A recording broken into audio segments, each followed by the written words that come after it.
Buenas tardes, profesor. Bueno, Jonathan Villablanca, Francisco Sepúlveda y yo, Sergio San Martín, vamos a explicar un poco cuál es el comportamiento del corazón como bomba. Bueno, a modo de introducción, podemos decir que el ciclo cardíaco comprende la sucesión de fenómenos eléctricos y mecánicos, así como los cambios de presión, flujo y volumen de sangre, que tienen lugar en las cavidades auriculares y ventriculares durante cada latido cardíaco.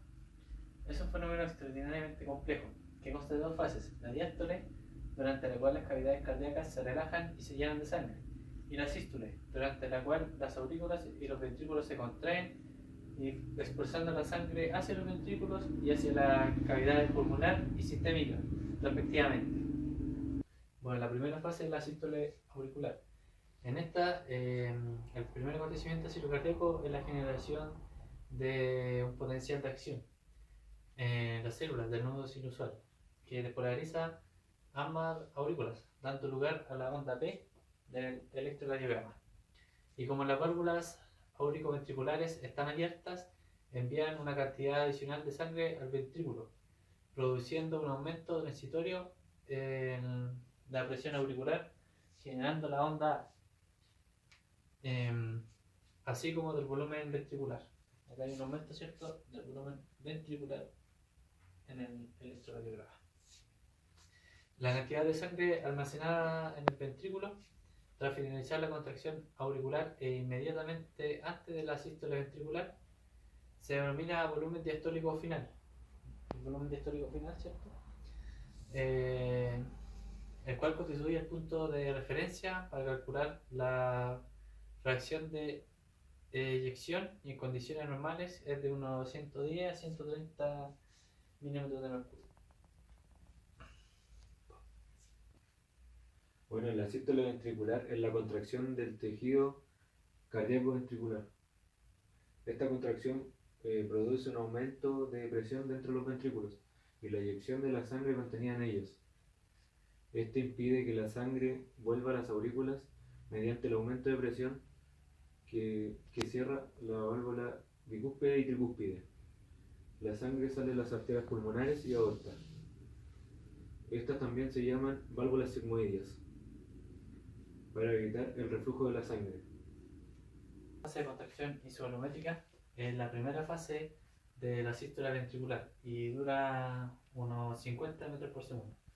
Comienza con la onda R del electrocardiograma y es cuando se produce el primer ruido cardíaco.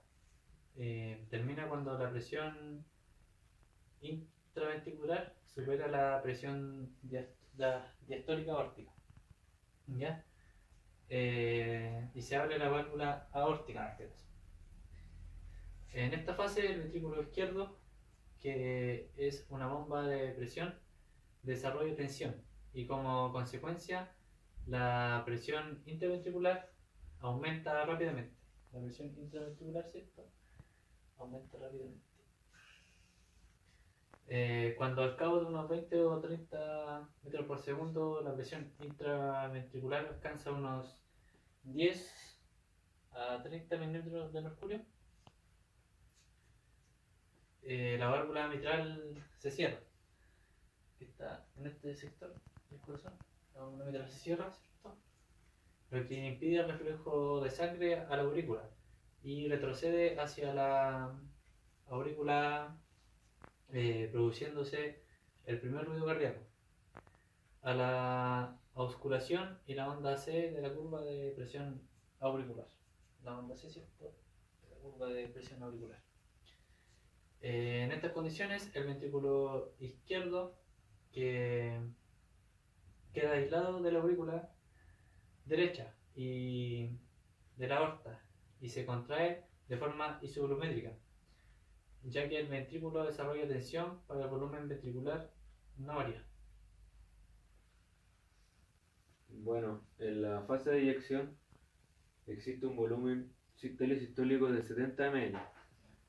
En esta fase, donde el ventrículo se contrae completamente, aumentando su presión hasta de 120 milímetros de mercurio, logrando que la presión del ventrículo supere la presión de las arterias, produciendo que las válvulas sigmoideas se abra y la sangre sea bombeada hacia el resto del organismo.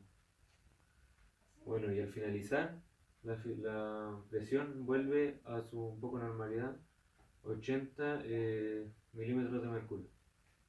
Dos conceptos fundamentales para poder entenderla más fácilmente: relajación y llenado.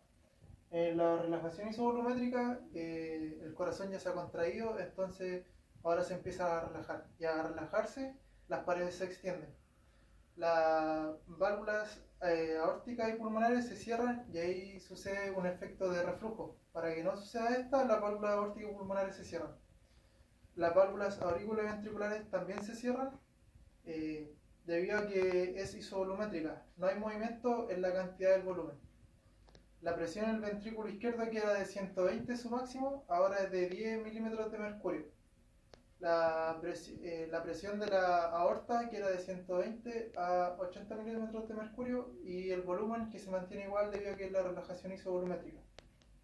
En el llenado ventricular, las válvulas están abiertas para que la sangre, el líquido, pase de la aurícula hacia el ventrículo.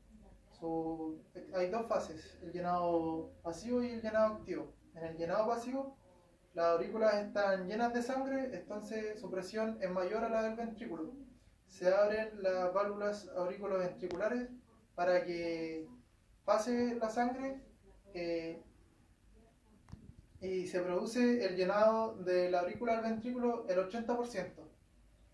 Aquí las válvulas sigmoides están cerradas y durante este proceso la presión ventricular es de 0 milímetros de mercurio.